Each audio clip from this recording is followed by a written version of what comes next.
Imagine being in the middle of a crowd, invisible, working day after day, with dreams so big they almost hurt. Now imagine that out of nowhere, this dream gains eyes. And those eyes belong to none other than Will Smith. This is the story of Pedro Henrique, a young Brazilian who went from anonymity straight to the heart of Hollywood. A story of hope, faith, talent, and destiny. Get ready, because what you're about to hear now is more than a story. It's a real-life movie. Pedro Henrique was born in the northern part of Rio de Janeiro.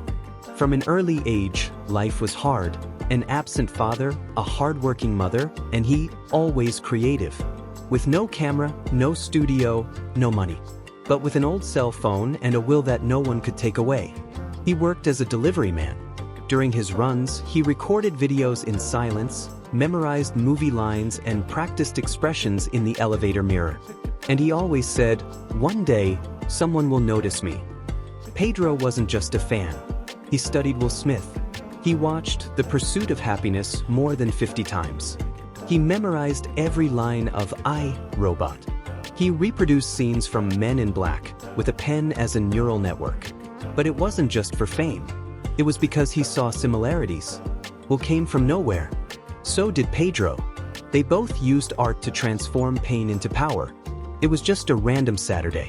Pedro recorded a video in which he recreated the famous scene from The Pursuit of Happiness.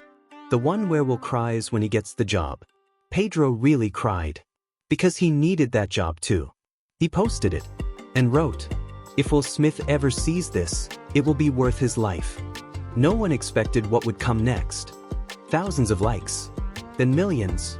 Comments from Brazilians, Americans, people from all over the world. TV channels started talking. Influencers reacted. And then Will Smith shared it. With a caption that stopped the internet. "Pedro, you are brilliant. You reminded me why I started all this." Brazil stopped. The world was moved. Days later, Pedro received a call. It was from Will's production company. "Are you ready to come to Los Angeles?" He thought it was a prank. He cried. He hung up. But it was real. Will Smith invited Pedro to meet him in person and spend a week behind the scenes in Hollywood. With his visa expedited and support from fans and companies, Pedro set off. It was the first time he had left the country and went straight to the heart of the film industry. Pedro arrived at Westbrook Studios. The security guard knew his name. The directors greeted him, but nothing compared to the moment Will Smith walked into the room. The two looked at each other. Pedro cried. Will smiled, opened his arms and said, "I know you, and I admire you, man." They recreated scenes together. They talked for hours. Will gave advice.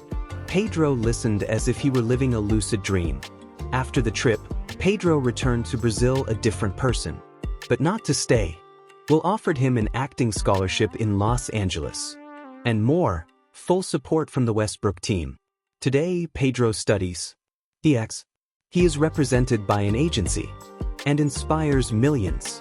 He always says, "The dream didn't start when I got there. It started when I didn't give up here."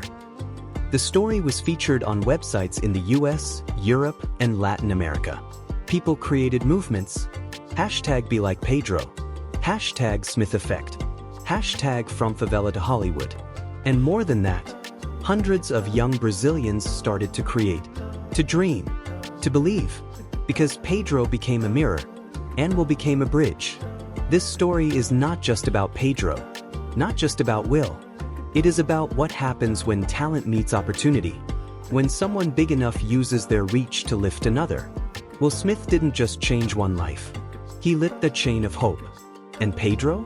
He reminded us of something the world had been forgetting. You may be born invisible, but it's never too late to shine. If this story touched you, share it. You can be the Will Smith in someone else's life too.